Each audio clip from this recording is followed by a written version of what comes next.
Hello, everyone watching on YouTube, listening on Spotify. It's another episode of NRG Insights. And for those that don't know, this is where we speak to influential people in the market, whether that be broking, lending, or ancillary products within to the financial services market. At the moment, we're doing the leadership sessions, which is fantastic. It's working with kind of sales directors, heads of sales, and anyone in that capacity who has run a team, but also come through maybe a sales background or worked their way up. So it's all about how they got there, kind of the bumps in the road and the challenges. So on that, I have Sonia Mann, who is head of sales at Roma. Thanks for joining me, Sonia. Thank you, Marcus. I was looking forward to this. It's a privilege, to be honest, to be on your podcast. So thank you. Well, I've been trying to get you on for ages, so you could have whenever you wanted. So talk to us. Tell us about, for those that don't know, how your career has come to head of sales at Roma in your financial services journey. So it's been a long journey, and I've been in the industry of finance with business and commercial for about 28 years now, so close to 30. Which is nuts, by the way. We talked about this earlier on. Yeah, That yeah, that's crazy. yeah. You're not like old enough to be in it 28 years. You must have started when you were Well, 6. listen, my first job was in '97, and that was in Covent Garden, on the Strand, Barclays corporate banking. I literally left school, finished my A-levels and thought, let's go into the world of work. I wanted to just make money and see where it gets. And I knew at the point that I need to start from the bottom. I had no doubt that I'm not gonna do that straight away. I need to start from the bottom, learn the ropes. Didn't really know where I was gonna end up. Was it gonna be in banking? I didn't know, to be honest. I think back then is quite a vivid memory, actually. So my dad has been operating a business for 40 plus years. So he took a massive risk early days and started manufacturing yogurt with his intention to be manufacturing ice cream. So I grew up from the age of 5 seeing that kind of business resilience mentality, where I saw my dad sell a 4-bedroom house where there was quite a few of us living together. I've got one brother and 2 sisters. You know, we all moved from a 4-bedroom house to a 2-bedroom apartment so that my dad could start a business at the age of 40. So, Wow. you know, for him to do that, I was like, so I saw it. And so he's always been my role model, and he'll always will be my role model. So from when I needed to find a job, I was literally sitting in a van with my dad, where he was going to deliver the product that he was manufacturing. And I was sitting in the passenger seat with a newspaper in my lap, looking at what jobs there were, because that's the way it was. Yeah, that's how you got a job. Yeah. So I literally, I must have applied to so many jobs. It was like, handwritten letters, posting them, and waiting for a response back. And how long that was going to take, I didn't know. So there was a lot It's of nuts when you rejection. think how easy it is now. Yeah, I think that's maybe why the bar is quite low as well, because it's so easy to just fire hundreds of applications off and just wait to see what comes exactly. back. But Yeah, that's it's really it's tough. very different if you have to write it. And send it. You'd actually have to think about whether you wanted to work there or not. Yeah, it's a lot tougher now. Mm. So yeah, that's really how my journey started, and it was just see where I get to. And I landed a job in Barclays corporate banking, and to be honest, I loved it. I was literally a junior there, but I met with some really interesting characters. You know, managers who looked after some very, very ultra high net worth individuals, Yeah. celebrities, and all sorts. And so understanding what they did, you know, everyone had their own little office, which was decorated how they wanted it. There was smoking, cigars, and all sorts in their office. That's what it was like. Yeah. Um, and my job was literally to just be the junior, the dog's body, to run around, do this, do that. I did a bit of everything with regards to my job, and sometimes things would get thrown at you saying, Sonia, can you just have a look at this? Can you just do this? And I'm like, I have no idea of how to do that, but you know, you just did it. Just did it. So that's where it started. Do you think that puts you in good stead? Sorry to jump in. Do you think that puts you in good stead that you weren't kind of pigeonholed into like this is what I do day in, day out? You know, I always speak to people who've been relatively successful over the years, and having those varied jobs early on has kind Yeah. of made a difference? It gives you a broader understanding of the the world of finance as opposed to the thing that you did. Yeah, yeah. It's boring, isn't it, if you just do the same thing all the time? Mm. And I've, you know, I do believe you have to be pushed. You have to get out of that comfort zone, and to challenge yourself. Until you don't do it, you just won't. You won't get there. You Yeah, have to really get out of that comfort zone. Feel a bit stressed, have a bit of anxiety, but once you've done it, it's fine. And yeah, that's actually that is the best thing you can ever do. Is because I still to this day don't know what I maybe need to know. There's every day I learn something new. I learn from people that are a lot younger than me. I learn from a lot of people that are older than me. You know, I learn from people I don't even know who they are. You know, on social media now yeah, we've got yeah. so many avenues that we can follow. But yeah, 100% you do. You need to It's be funny you adaptable. pushed on that comfort zone thing, and we all know that, right? The magic happens outside the comfort zone and every other cliche we have. But you mentioned then like the stress and anxiety of doing it, and we do tend to find that nowadays we are pushed away from that. Like it's a real, like it's a bit of a, a dirty word, but I know we shouldn't call it stress, pressure maybe. But that's what makes it. That's what makes you good, isn't it? Like being uncomfortable is what makes you good. Like anything that doesn't come naturally is amazing to do. Yeah, I think I think we shouldn't move away from the word stress. There's nothing wrong with being a bit stressed. Mm. Um, it depends on how you deal with that stress. You Yeah, know, and I think that's the main thing. There's nothing wrong with having a bit of stress and pressure. You need it. If you haven't got it, then if you always want to say, well, I don't want to feel stressed in my job. I don't want a stressful job. Well, that I there think are those any jobs out there, but you're not getting any further, are you? Like realistically, yeah not that's not being mean to yeah anyone. It's just if you want no stress in your life, you're never going to progress. yeah yeah stress in work, stress personal life. Even with like marriage and everything else, you've got to take all that Yeah, bumps along the way. You have to deal with it, yeah. and I that saw something comes the other with day about that. It was like getting a promotion is hard, but staying in the same job is hard, or being married is hard, but also being single is hard. Like, pick your hard. Like pick yeah because everything is at a level of stress. I'd rather be more stressed about moving up the ladder than stressed about the not hitting your potential. yeah yeah 100%. I So, agree. so You, talk to me. We skipped quite a bit, but let's go through that. How you got into that kind of. When was it that you knew that leadership was for you, and also when in your career did you start to move up that kind of leadership ladder? so from Barclays, I eventually moved into more of a local area. So I grew up in Essex, and Yeah, then started working at NatWest Bank. And again, it was still not in a leadership role, but then that's where I progressed into leadership at yeah. NatWest Bank.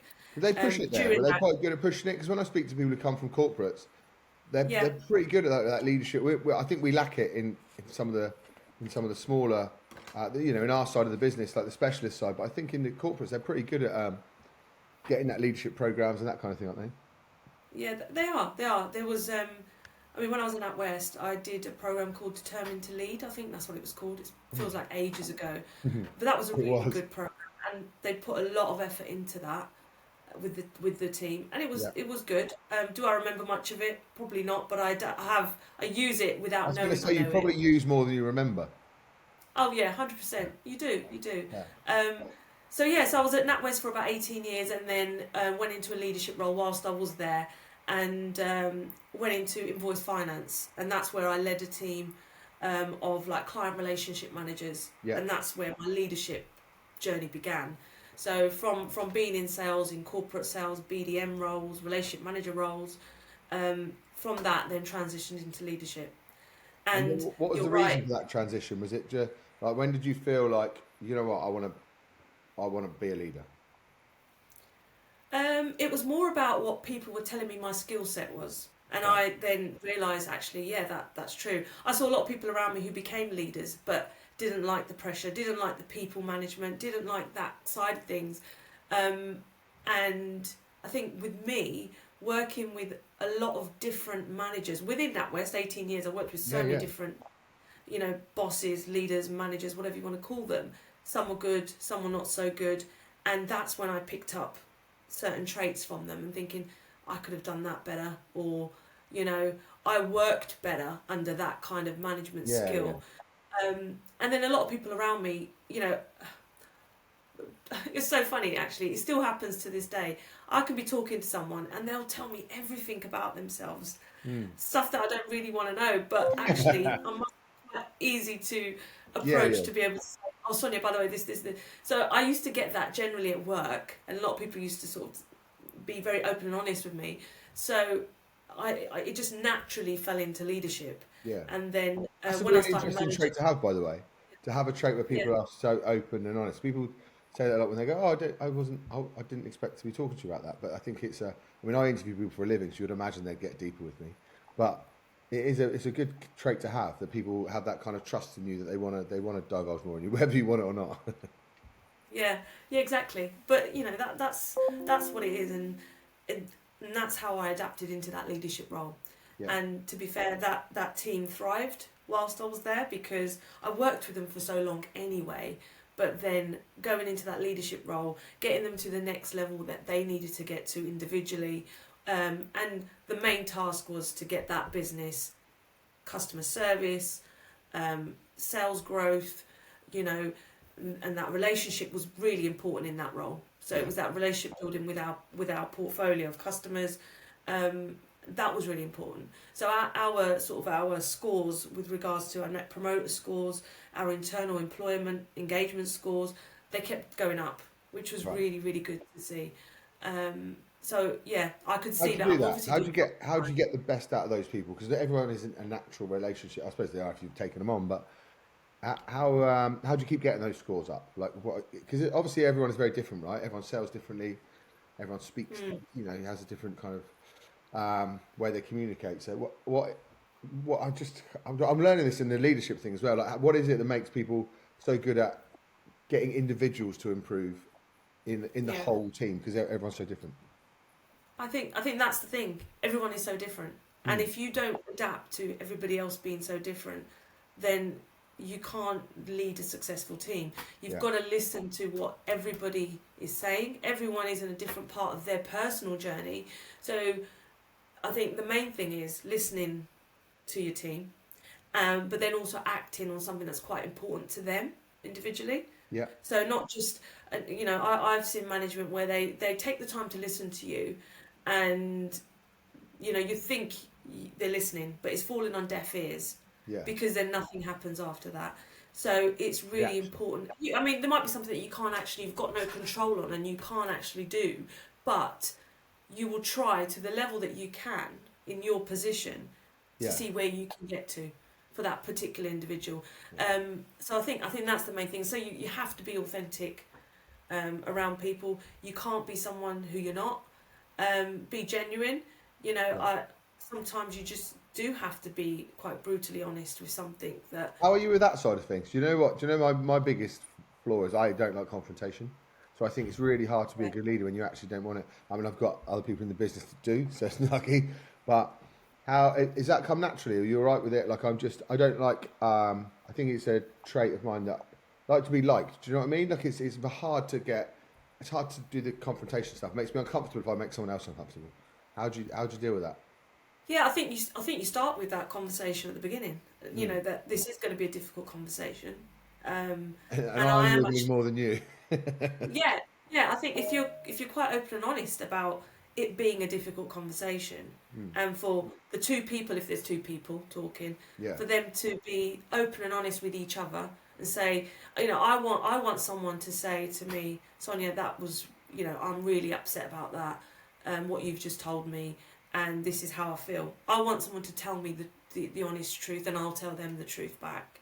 I think that's the main thing, and you do have difficult conversations.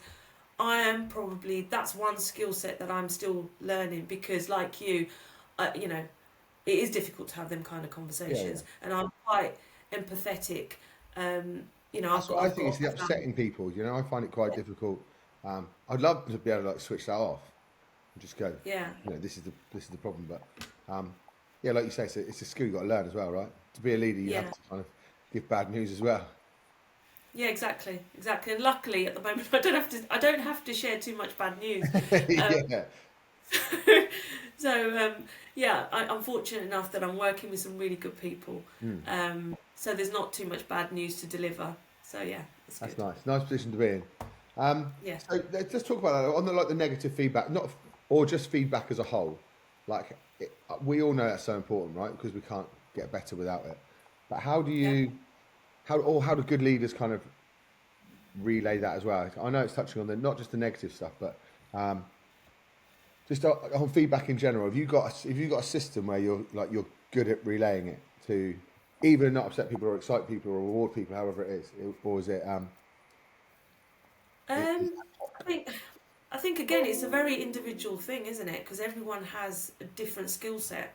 hmm, Um, but I think the main thing with any business, like when I'm working with Roma Finance at the moment, and it's a business that I feel like it's my business. yeah, And if there's someone working with me who isn't ready to move on in that journey, so we're not going to stay still. We're going to keep moving, and things are going to change. They have to be adaptable. And if someone doesn't want to go on that journey, then I need to understand that quite quickly. yeah, Or if it is simply, I don't understand this, Sonia, and I don't know why we're doing this or whatever. Let's understand. Let's build that skill knowledge, or where is that missing gap. So it's more of an individual thing, and collectively as a team, we have quarterly meetings, sometimes more often. I mean, we have weekly catch-ups. I have weekly catch-ups with my team collectively, yeah, because that's nice to hear. Everybody's hearing what everyone else is doing, different ways of working, and that rubs off on each other, doesn't it? With yeah. how someone is doing something and someone else could be doing that. So there's all different ways of looking at it. Do you know? I mean, this is quite poignant for me because we're recruiting for us at the moment, and ironically, I do it for a living. It's the hardest thing to do for yourself.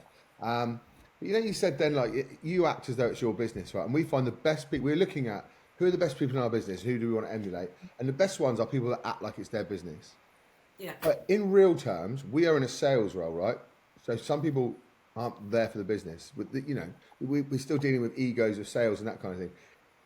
Is it is it super important that people want to act like it's their business? Because we also need those. Do you know what I mean? Just those people that want to come in every day and they don't care when they leave. And yeah, I think that's cool too. But it's yeah. difficult or is it just a mix of them? I think it is a mix. You are going to have some people that actually take a lot of accountability of what their job role is and what they need to try and achieve. And with sales, yes, there is a lot of ego. There is, they've got their own personal targets, their Yeah. personal goals. Their Um, KPIs aren't as relevant to the business, are they? But they're relevant to their salary, which is why we go to work. So it's a yeah, difficult mix of sales, ego, drive. I say you've got to care about the business, haven't you? You've got to care about the yeah. or the vision of where it's going. Yeah, and it's not literally the end sale. You could have someone who's not hitting the targets. Okay, right, there's something that needs to be done there. But if their behaviours aren't correct, are they picking the phone up? Are they calling people? Are they returning emails, returning calls in a timely manner? How would you personally like to be treated if you're dealing with a customer service or a sales or whatever? Yeah, So I think that's the main. It's the behaviours more than actually the sales and what's achieved at the end. yeah. Is really really important. Do you know what's really interesting actually? Because we're writing these at the moment, and it's all about the promotions in the business. And ironically, even though I do these leadership things where we all know the best salespeople don't make the best leaders, we've always put a financial target on the promotions, and actually we've changed it recently where it's completely character based because Mm.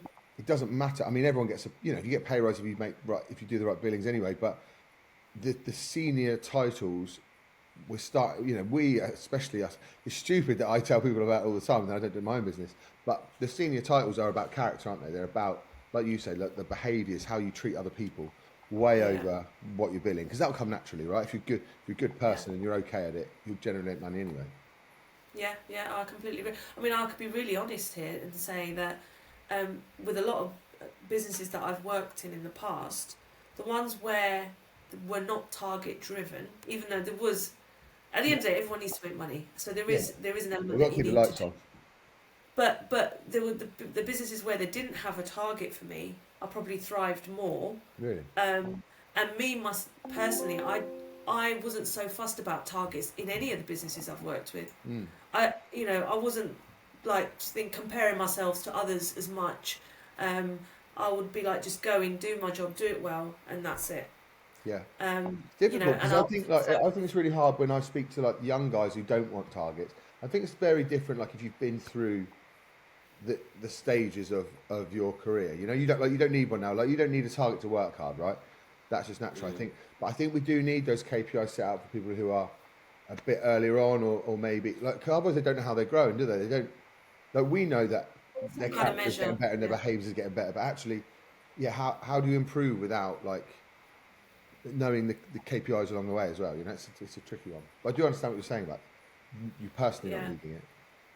Yeah, and I think that's a personal thing because some people are driven by that target, Hmm. getting that extra bonus commission or whatever it might be, you know, whereas I was never like that. So that's probably why I actually went into leadership Yeah, because instead of just focusing on myself and being a bit selfish and saying, well, I want to do the best that I can, I don't really care about my peers, I'm going to do the best out of all of them.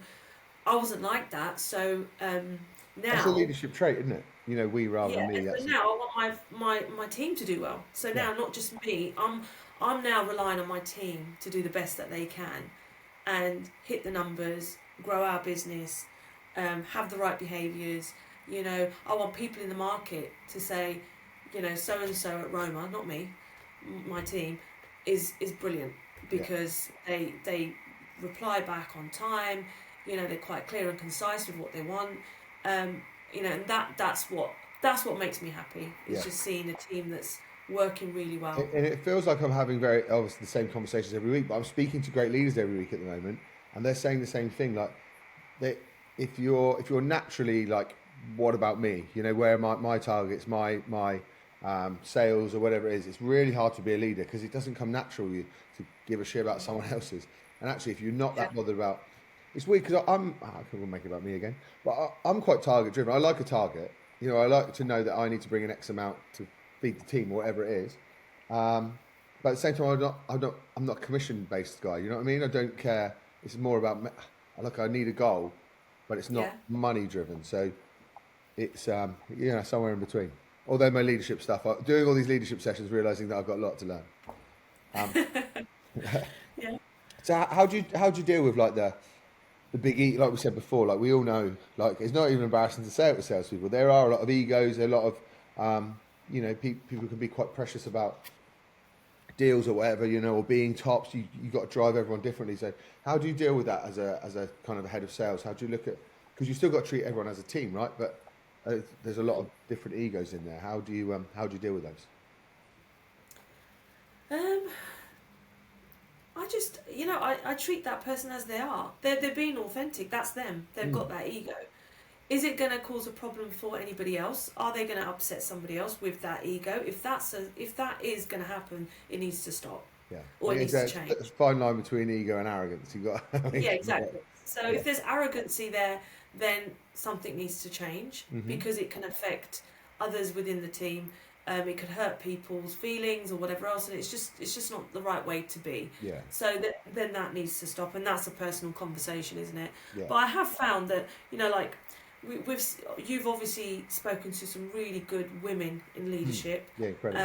and there are some really good women in leadership. But I think women have had that tough thing where they say like was it dress like a woman, act like a man Yeah, in yeah. professional so and But actually the there are some nuts thing women is, who've sorry, carry taken on. that. I know, because yeah, I'm agreeing. Carry on. Yeah, so no, what I'm saying is there's a lot of women that have taken that masculinity approach and have had to take it. Mm. Is that the right way? I don't think Well, so. the empathetic traits of a woman is actually something that is very strong in leaders. Like Yeah, having that emotional nurturing. intelligence and that kind of thing. So we're trying to take that away to be more Mm, manly. But actually, when you look at, I mean, it's old, but you look at like, 80s, 90s male sales manager, whip, um, loads of stick, not a lot of carrot. Like it's not, but you yeah, look at the results that are achieved in the empathetic, emotionally intelligent leadership style. That's why it's changing, right? That's why we are yeah, getting more female leaders. So it seems mad to yeah. try and make them do the thing that doesn't come No, natural. that's right. That's right. And actually, funnily enough, if you turn it around with the male leaders, and they are showing a lot more feminine traits Mm, now. yeah, So they are being more empathetic, nurturing, understanding. You know, they're not using that normal way of how men would be in leadership back Yeah, when I probably joined the banks back in the day. yeah, It was completely different. Um, and so now you actually are seeing a lot of feminine traits within this industry. which also you've got to I work mean, on as well, right? Because if it doesn't come yeah, naturally, you've got to work on it. Um, yeah, 100%. I mean, a good example would be someone like Steve Jobs. yeah, You know, he had his feminine traits were the creativity, seeing beauty in something, which actually is where his success came from. mm. But then, you know, the other side of him, He's hard where nosed on the other with what he wanted. yeah, that was his downfall a little bit, wasn't Yeah, it? yeah, So you know, you see people like that, and I think there needs to be a bit more feminine traits, and women who are going into leadership, don't forget that. You know, yeah. be authentic, be yourself, bring that into the business wherever you can, because there's that. That's what's been missing for the past whatever how many years. Yeah. But you're seeing it a lot more, so that's good. It is a positive. You know, like we're still maybe 80% white middle class straight men, but it's going in the right direction. Actually, if you look at the leadership roles now, that's completely changed. But generally, as an industry, so it does show that the quality is rising to the top, and like you say, those traits that make good leaders. Um, but we're a long way off. Yeah, yeah, Um, we're getting there. I think we're yeah, getting yeah, there. It's really good. It's nice to see that we are getting there. I mean, I can say with a lot of confidence that the people that I'm surrounded by are brilliant at it. You yeah. know, they are understanding, they're listening, I and genuinely count Michael Allison. I would tell anyone this. I think he is one of the top people that I can think of when it comes to like emotionally intelligent people managers. You know how he kind of knows your mood. He's just switched on. Do you know what I mean? It's just that's like a yeah. natural trait. He's good at it. So it's a good working on. I mean, if you want to say something else, no, he's a no. But do you know what I mean? Like I meet those people, and there's only maybe like a handful of males, especially. Obviously, like I said, I speak to loads of good female leaders, but males especially who have that trait of being able to kind of understand the emotional side of it as well as just like the machismo side. Yeah, yeah, I agree, 100%. So what are you looking for? I said I'd be 25, but I'm going to be longer. So when you're looking at leaders now, because obviously I wanted to touch on mentorship as well. I'm going to have to speed through stuff. But when you're looking at leaders now, when you see like youngsters coming through, you've got some great people working under you as well. What do you look for in those guys, or what do you notice about them that you go, future leader? What are the traits? I think people who speak up, who actually do, not just cheerleading, they actually question things. So you know, it's good to be a cheerleader, but also it's good to actually question and don't always be a cheerleader. Mm. So someone who you can see is doing that, who is being helpful, not just concentrating on their own job, like you said, that ego of I'm going to do well, they're normally not going to be the best kind of leaders, although they can be skilled and there can be training there for them to become that leader. Yeah. It depends on what they want to do, and I think a lot of people in sales probably wouldn't even want to become a leader. It's just It's weird not that we've for always them. had that. That's the natural step. Like, oh, great, you're Yeah, great at sales. Let's be a manager. Like, and it's in every industry. Ours is rife. Like I said, we've had to split it because even though I wax lyric about how it shouldn't happen, it's happening in my own business. But it's it's changing as well, right? We're getting it. We're getting it. The best salespeople can just be great salespeople as well, right? A lot of them just want to make more yeah, money. exactly. Yeah. Yeah, yeah. I mean, I don't push anybody into anything that they don't want to do. Mm. It's entirely up to them. You know, if they want to stick to being in the BDM world and they're doing really well, they're thriving, why would I want them to move on to something that they're not really going to enjoy? Yeah. But, you know, best thing you can do if you're unsure, and this is what I did personally, was to try it, have an Yeah. experience. You know, spend a day with someone where they're doing what they do, understand their role. I mean, I took a lot of time out of my day. I actually had to use my own holiday, actually, with a certain lender, because I couldn't get away from my day job. I had to take a day off to work for the same company Work with someone. to spend a day with. That's Yeah, so I'll mad when never we look forget at that. how hard it. But well, let's touch on that as well. Again, I've gone over. But we don't have enough. Like, if you're an underwriter, if you're a broker, if you're a BDM, we train you to the nth degree, then we chuck you into leadership roles. Do you know what I mean? And there's not enough. I know, obviously, like I said, in the corporate world, there is more, and we are trying to get more to it. But how do we combat that? But we are throwing managers in at the deep end and go look after people. Obviously, there is an element of training, but I don't think it's anywhere near enough that, because it's not a job role as such that we train for at the beginning. You know.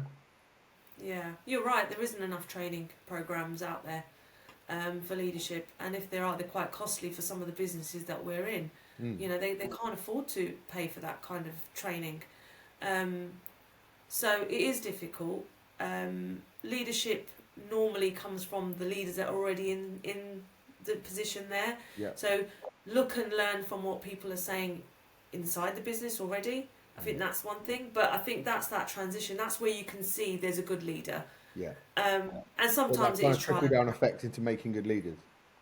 Yeah, and it's trial and error. Sometimes you know, a business can get it completely wrong, and they'll, like you said, they'll throw somebody into a leadership role, and they're just not for it. They're just not made for it, and that can normally be seen, hopefully, very quickly, and they can then move on to something else and do something that they are good at. Everyone's got a skill set. Everyone is good at something, and leadership might not be for them. But you know, sometimes that can cause issues along the way. But hopefully the business can capture that very quickly and get that person to move on to something that they're good at. Do you know what you mentioned then about like having good managers makes a difference? I think that's really important. Obviously, from my aspect, right, recruitment, I say to people, go and work for the manager. Don't worry about the job. Go and work for the right manager, because you're right. If you want to be a leader later and then you go and work for a knobhead, you're not learning anything. Do you know what I mean? If you're not quite there, or the job isn't as much, but you are working for someone fantastic you can learn from, that is way more important than, you know, $4 or $5 grand on a salary. Working for the right person rather than the business or the job is super important. Yeah, and that's where my leadership skills have come from. Like you said, the training I did have, Determined to Lead, that was very like, this is how you should be doing things. But actually, the most I've learnt from is people I've worked with. You know, my bosses who I've worked with, some really good ones, some not so good ones. You learn a lot of not so good ones as well, though, right? Yeah, you do. You learn so much because of the effects it had on yourself. You know, I had 2 kids along the way when I was working at NatWest Bank, and you know, I saw the difference of how someone gets treated, and you know, and how maybe they should be treated. So you know, you go through that and you learn so much. And you do pick up a lot more from the managers who are not so good. Yeah, I think so. I've got someone who works with me, who was treated really badly in another role, but that has really inspired her to take on like the juniors in our business, because she goes, I never want anyone to feel like how I felt working for that company. So actually, working for a dickhead has done a world of good in the future, because that's inspired her to not make sure no one feels like that. So it is important, like, to take stuff off the bad bits as well, you know. Yeah, 100%. You've got to be likable. You know, you got to be able to have. People have to want to work for you, don't they? Yeah, they've got to trust you. They've got to trust you, and that's it. And I think we shouldn't be so hook up on what the title is. So head of sales, or wow, it's not that. It's about the impact that you have on these people. You know, they do have a personal life. They do have a family at home. You've got to be empathetic. You've got to be understanding. At the same time, get the results you need for the business, which is really important. But I think we shouldn't get so hooked up on what the actual job title is. It's more about what impact is that person going to make on the business, on the team that they're working with. Amazing. That's a really good little snippet then about the impact on the team. So I'm going to leave it there, because I'm going to use that bit as well. That's really useful. Thank you. I mean, I will ask. I'll say leave it there. I'll ask one more question, because I'm asking everyone this. If you can give one bit of advice to someone, a young woman trying to get into maybe leadership in financial services, what's the one bit of advice you can give to them now that would hold them in good stead moving forward? Use your feminine traits to your advantage. You know, be yourself, be authentic. You know, you don't need to be so ruthless, and you know, have the masculine traits. You don't need them as much. Use them where they're needed, but you don't need it as much. That's what I would say. Amazing. Lovely. Thank you. I appreciate your time, Sonia. As I said, I always run over, but it's been really interesting. Thank you for everyone watching and listening. It's another episode of NRG Insights, but thank you again, Sonia. I really appreciate your time today. Thanks, Marcus. Thank you. Cheers. Bye. Bye.